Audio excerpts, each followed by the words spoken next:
Hello, everyone, and welcome back to another episode of Sound Politics. This is a very special episode because today we will be interviewing Puma Shen, an at-large DPP legislator. Now, if you don't remember what the term at-large legislator means, be sure to check out my previous episode where I interviewed another at-large legislator for the DPP, Wang Yichuan. I am putting the link in the description below, so please be sure to check it out. And I would also like to emphasize how important these topics are to the United States. At this stage, Taiwan is basically at the center of the geopolitical structure between US and China, the West and China. So Taiwan is very, very essential. So this is very important because China's cognitive warfare does not just affect the Taiwanese population. It greatly affects the US population. For example, getting young people to advocate for TikTok and against the ban of TikTok. And getting young people today to have a more favorable view of China, especially through new technologies like the AI DeepSeek, which causes people to think that China is a great innovator and advancing quicker than American AI. So without any further ado, let us get into who Puma Shen is and what he has done. Puma Shen, his Chinese name is Shen Boyang, and as I mentioned already, he is an at-large legislator for the DPP. In addition, he is also the founder of Heixiong Xueyuan, which is Chinese for Black Bear Academy.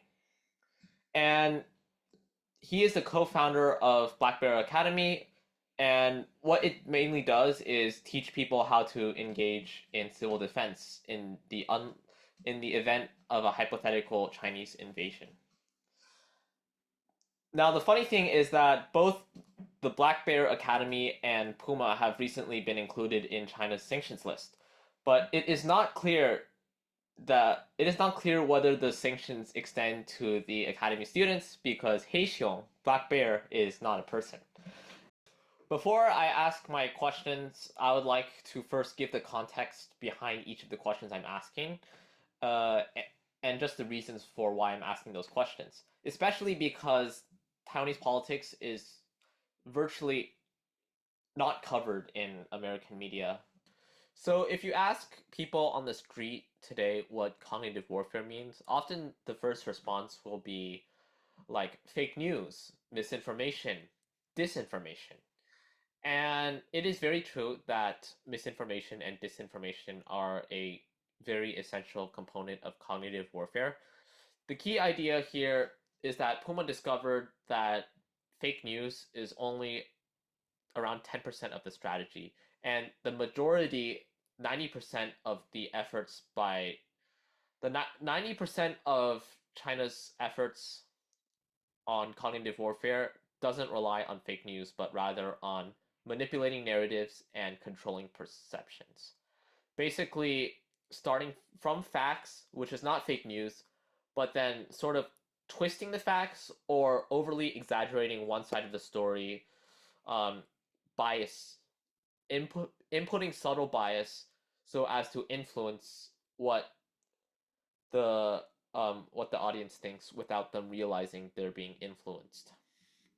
Now, so this majority of the Chinese Communist Party's attempts to influence the population is about subtly influencing how people think. Because it's like the same issue in the U.S. with the most of my friends think that TikTok is okay and it's not bad. They think like, oh, you want to ban it, and then they don't think that's good. They think it's like right. They think the idea that it's like a national security threat is not true. Right. So and I think it's getting popular. This kind of thoughts, getting popular and popular. I mean, every country is facing the same issue, especially younger generation. They do not really see TikTok as an issue. 但它里面最重要的一件事情就是 TikTok。中国呢讲得非常的清楚，他说要影响这些不在意政治的人，第一个我要先吸引他的注意力嘛。怎么吸引他的注意力？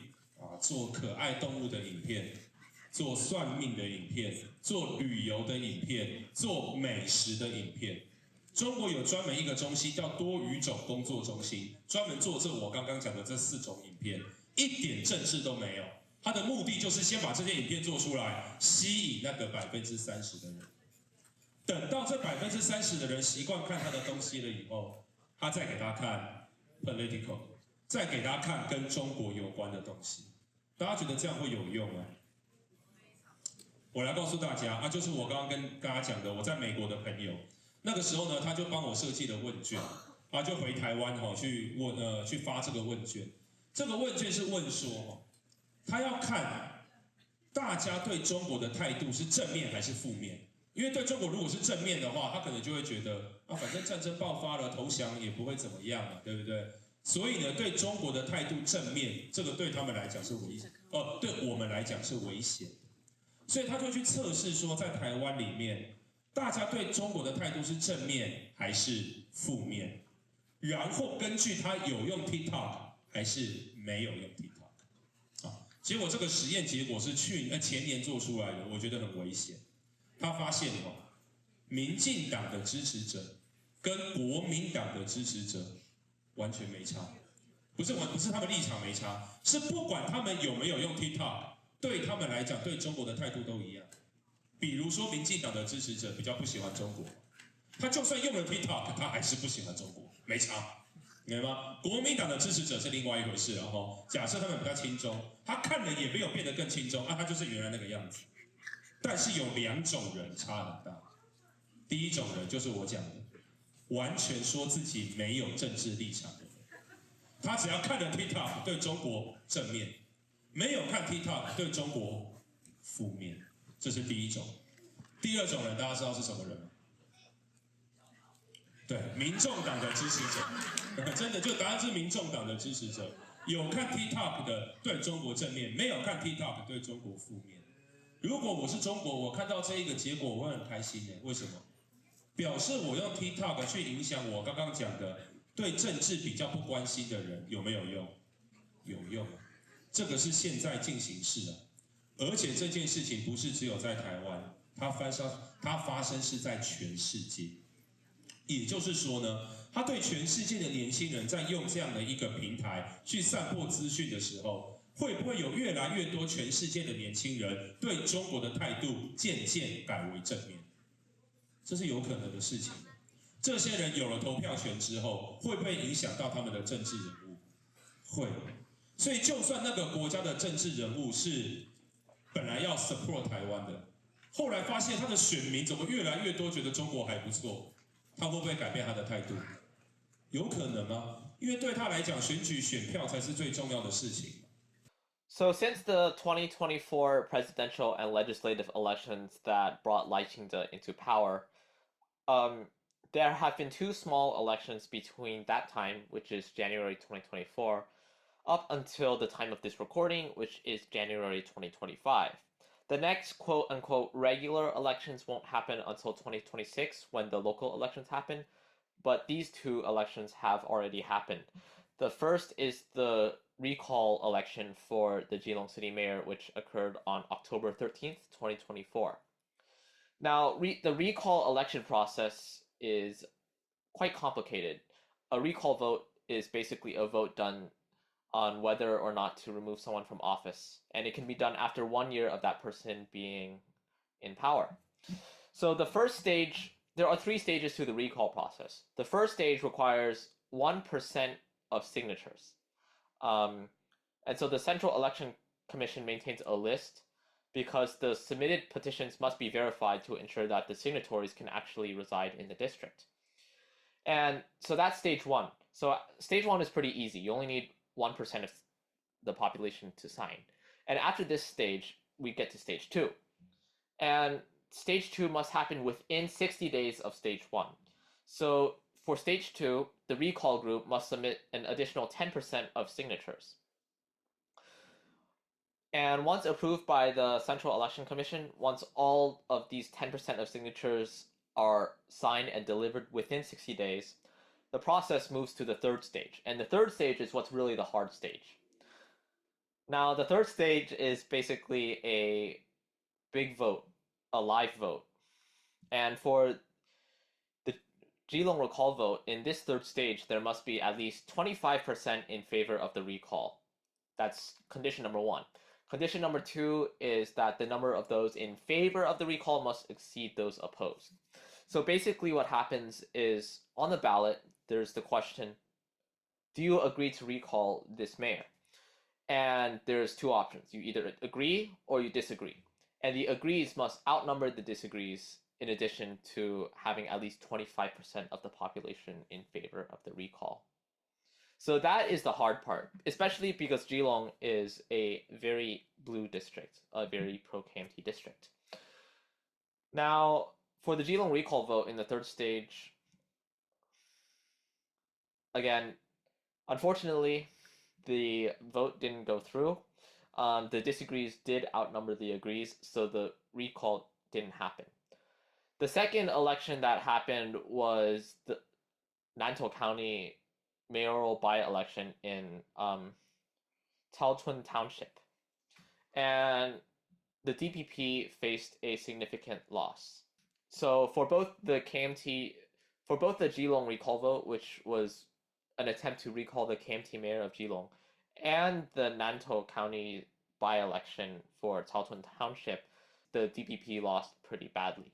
对，但是草屯镇长那个原来的那个候选人，就是对方国民党那个候选人，他在过去，他过去8年应该是无党籍，但是他都是挺小英的，所以也就是说呢，他是由绿转蓝，然后后来被蓝的拉过去，所以就变成说其实是有点两边的组织其实变得重叠很多。他本来就是比较长期在那一边，虽然那个我们的候选人他也是土生土长的草屯人。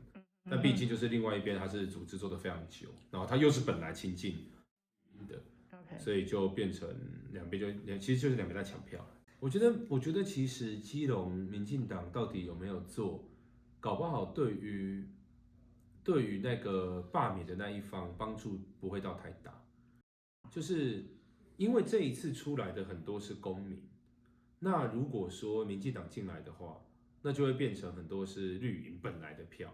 但是绿营的票出来了，变成政党对决的时候，有一些公民他反而不一定那么想投，所以我觉得反而问题是出在国民党的票真的很多，就是其实那一次跟我们的估算起来，同意罢免的人其实比我们想象中的多很多，但是不同意的更多，是因为国民党是请全党之力在那边做反罢，那所以这个就是一个很大的问题，就是说民进党如果进来跟国民党对决的话，搞不好两边的票都会增加。但是两边都不要增加，还是会输掉。就是基隆的那一个状况原本就不是那么的好，所以就变成说两边的票如果都吹出来，再吹更多，可能到最后还是会输。但是那一次我觉得反而是公民站出来的真的非常，所以而且基隆的那些志工很辛苦，就是说他们那个时候其实等于是党没有在帮忙，然后他们又是第一次弄，然后又没有很多的资源，其实他们非常，其实我觉得党部。对这件事情，照理说其实应该帮更多忙。就我说帮更多忙不一定表示会赢，但是我觉得对于公民还是会有一个交代，不然的话他们其实在那边作战很辛苦。所以我觉得这一次罢免一旦第一阶段过了以后，第二阶段其实民进党应该要进来多一点了，我自己觉得，就是说不然的话，其实说真的，你就是每次都让这些公民冲在前面。然后他们其实是为你好，因为他们是想要让国家变好，跟我们的利益是一致的。那你又不去帮他，说真的，在道义上本来就说不过去了。你久而久之，你每次都让公民冲在前面，他们也会累。他们如果都累了，那你又对啊，他们就会觉得说，那我何必以后要挺你？你反而还掉票。So my next question to Puma Shen was regarding the bills being passed by Taiwan's parliament, the legislative yuan. And the legislative yuan has had a KMT plus TPP majority. And the TPP almost always sides with the KMT in the passing of bills.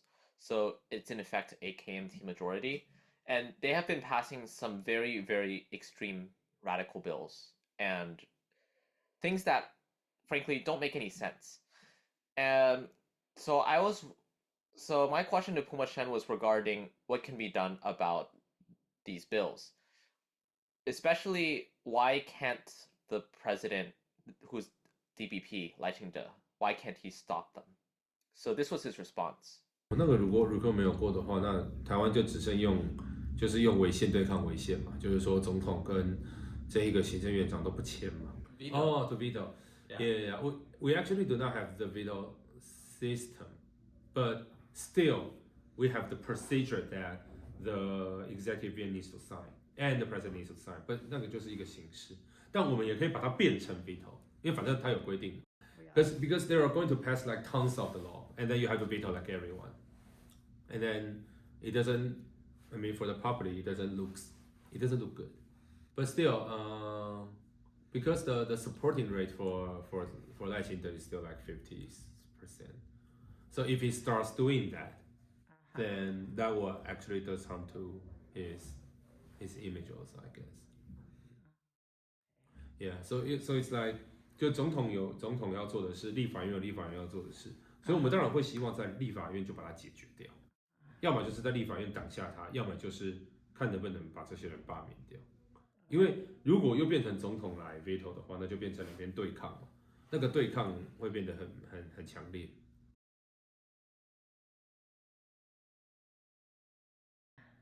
因为他们还没开始做，只是说他讲这些都是为了要能够 scare you， 就是你看到我可以罢掉你2个哦、3个哦，所以他们是希望停下来，不要罢免。对，他们其实也会怕。那这就是一个 chicken game。So one of the bills that the legislative branch has passed that is extremely controversial is the new budget. And the new budget includes very significant budget cuts. And my question was regarding these budget cuts and basically where all that extra money would go. So where is all that money? Like, if there's a budget cut, what's going on with all the money? You just save it in the pocket in the government. It's ridiculous, actually. It's very ridiculous. Because we actually earned more last year. I mean, Taiwan is getting richer. But you're saving all this money and put in all this. Some of them are going to the local government, but the part they saved, the part they cut, in the treasury. So they just save it and they don't do anything with it? Okay. Nothing, yeah. That's pretty weird, actually. My next question was regarding a recent incident in the Taiwan Strait, namely the undersea cables. So Taiwan has outlying islands that lie just a few miles off the coast of mainland China, namely Jinmen and Matsu Islands. And recently, one of the undersea cables had been damaged. One of the undersea cables that allows these outlying islands to connect to the internet and with the rest of Taiwan. And my question to Puma was regarding what can be done about such cables, because these cables are extremely vital for not just the outlying islands, but all of Taiwan to be able to connect to the outside world. And in the event of a Chinese invasion, there could be much sabotage concerning these cables, especially because a communications disruption and invasion are very, very much in line. They go hand in hand. Yeah, the thing is that we don't have the budget. If we could have the budget, there's a company there in Israel called Windward. So they're using like AI and then actually analyze not just the trajectory of all this ship, how they move around, but also because the ship could send the AI signal and they could test whether if this one shut down the signal and another turn on, and then they could check whether they're actually whether they are linked to each other, whether there's a group or not. So within that AI system, you could actually detect, hey, these ships are suspicious, and then you could go and actually, monitor them. But it takes money. It takes a lot of money to actually purchase the system. Okay. Yeah, that's one thing that we could do. And the other thing is that whenever you, found out that, hey, someone, there are some ships like doing all these things that, surrounding Taiwan, you need like a new, we call it, how to say that, the rule of engagement. It's like you need an SOP to actually arrest these people 或者扣押他的那个船 And to do that, you need a new SOP for our Coast Guard. So there are two things that you need to do. My next question was regarding Puma's thoughts on democracy, especially because Taiwan's democracy is relatively young. It's only around 30 years old or so. And my question to Puma was regarding how stable Taiwan's democracy is and whether the people in Taiwan hold those fundamental values of democracy that everyone in the US, regardless of their position on the political spectrum. I mean, it's a little bit to explain, but I mean, we're like a baby democracy here in Taiwan, and lots of countries when they kind of like pass the first 20 to 30 years of democracy, there's a risk that they will turn back to authoritarian state. And the reason why is that because it's sometimes the value system is kind of shallow, and then populism would bring people back to authoritarian state. So that's why right now we're having our democracy since 1996. So it has been almost 30 years, and then we're kind of at risk right now. But when you pass that stage, and then it means that you have deepened the value of democracy, and then you could become more stable after that. So before we continue, I need to introduce the concept of Lijang or 村长. And the closest English translation that I can provide is neighborhood chief and village chief, respectively. There isn't an exact American equivalent, but these positions are basically elected officials who are in charge of a very small group of people, like a neighborhood, maybe a couple blocks in a neighborhood. And these are, again, as I said, elected officials who have political party affiliations. For example, where my grandmother lives in Pingdong City, the only person who runs for Lijang every single time is KMT. And there are zero DPP candidates who run for this position of Lijang, especially because Pingdong City is very KMT. It's very blue. It's very pro-blue. So one of the questions I asked Puma Shen was regarding this thing about the neighborhood chiefs, the Lijang. And why can't the DPP have more candidates for this position? Because my grandmother was telling my mom, hey, go vote for the incumbent neighborhood chief, even though he's KMT, because no one else is running. He's the only one running. And so that was one of the questions that I wanted to ask Puma Shen. If you need to work with all these local elites, you need some staff. Actually reside in a in a county, or and then you to talk with people like every day, so to chat with them, and you need money. We don't have the money, but they have. That's one thing. And the other thing is that I think KMT is more conservative. DPP is much more liberal compared to KMT. And then, so in political science theory, to sustain, to have a healthy democracy, sometimes it really depends on whether the conservatives wants to play the democratic game with you. Yeah, that's a theory. So, which means that if the conservative, actually accept this, this democratic system, and then the society would be much more stable. And KMT is the one that is conservative, but doesn't really take democracy seriously. Even though these neighborhood chiefs seem to have such little power, probably having power only over a couple hundred people, they are actually very, very influential. Especially because they are the ones who form that personal connection with the voters. The face-to-face connection, relationship, doing favors and stuff like that. So they are actually very, very important, and they can also very easily be swayed by China. Now, there's this term in cognitive warfare called land war, which can have a great impact on the election results. And this so-called land war is basically China influencing the population through local relationships like these, especially the relationships between the neighborhood chiefs, the lijiang, and their constituents. It's complicated, but we call it united front work system. So united front work system is like you making friends with someone and try to infiltrate, try to bribe them, and then ask their friends to do something. So for example, I think last year there was a coach, compromised by China. And because they know that coach, one of his classmates in elementary school actually working, China Airline. So through him, he tried to bribe that guy in China Airline to disclose, to 泄密, how to say that? 以那个总统的那一个行程的机密 Leaking out all the president's things like that. So itineraries. That's what we call a united front work system.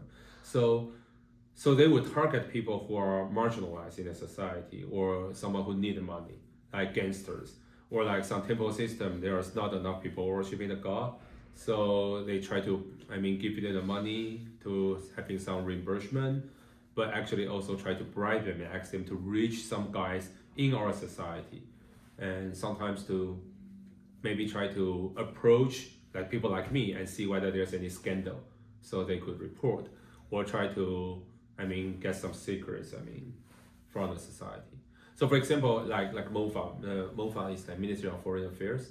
So they try to find some retired guys from MOFA, and then ask them if there's any scandal that you already know when you work there. And if you give them a piece of scandal, they will give you maybe $1,000. And then they collect all these messages and put it on the internet and talking about all these scandals. And that's the way they could criticize our own government to spread some sort of conspiracy. So there are so many ways to do that. And speaking about the scandals and stuff, you see a lot of that on the KMT side. Are they true, or what's going on with all of these? There's always some allegation every. Oh, you mean also on the KMT side? Yeah. They got lots of scandals, but people do not care about it, especially their supporters. So whenever there's some scandals have been reported, or any corruption, but their supporters just don't care. But DPP supporters really care about whether you got some scandals or corruption stuff. So when you report KMT scandals, there's no harm to them. But it does, when we have some scandals, it does a lot of harm to us. The supporters are kind of different for both sides. Yeah. Okay. It's kind of weird. That's an interesting question, because Taiwan is very unique, especially compared to other countries about all this democratic, because we look very democratic, and then we do appreciate all this human rights stuff, but still lots of people do not really knows about democracy. So for example, some of the KMT supporters who are elderly people, sometimes they still want to ask their how to say that 长官，就是他们以前是黄埔的那个长官，不知道怎么讲，就是什么so they used to be in the army, right? So they have their captain. So they are still very used to that, asking their captain who they need to vote. Even they have their own will to vote for someone, but sometimes they want an order. So it's it's not just conservative. It's the value of the democratic system is not really inside their body. Because they have been brainwashed a lot and saying that the Western style of democracy is not real, so we should accept the Chinese characteristics. No, they actually believe that China is very democratic for KMT supporters. That's very weird. I would say 50 to 60% of them believe that China is democratic. Yeah. So you see, so it's we looks like a democratic society, but we're still like baby. Yeah. It's a very weird thing. And then we don't have we do have baseball. So more and more people are watching baseball recently. But for the past few years, because there are some gambling, scandal, so it means less people were watching baseball. And then comparing to the especially the US society, we do not have much activities that would distract the attention. So that's why, because every 2 years we have, all this campaign, all this like election, and that is the one that really serve as a pressure release for lots of people there in Taiwan. So you could see like the voting rate is like so high, like 70% in Taiwan. But it doesn't mean like everyone understands who they vote.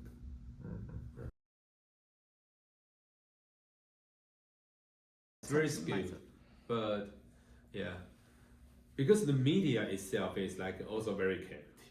Is that because they're born in KMT era, so lots of them, who are working in this industry, they're very KMT oriented. We need time to fix that. Do we have time to fix that? No, I don't think so. So that's the issue.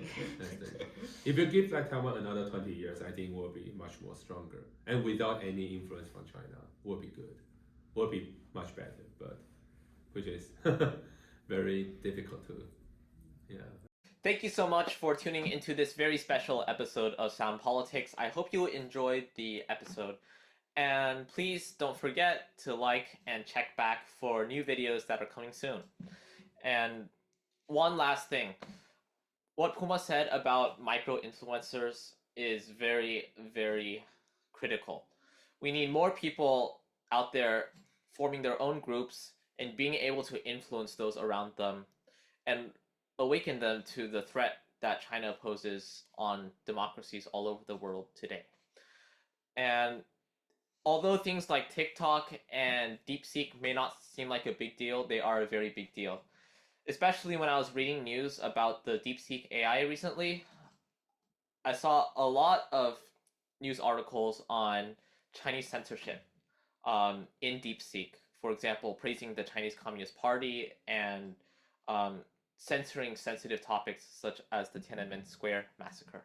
So one has to realize that behind all of these seemingly innovative and helpful technologies, there's always something underneath that needs to be uncovered and thoroughly investigated. And I believe that China's AI DeepSeek has many implications for how users' thinking will be shaped, especially on issues relating to China. So, on that note, I will see you in the next episode.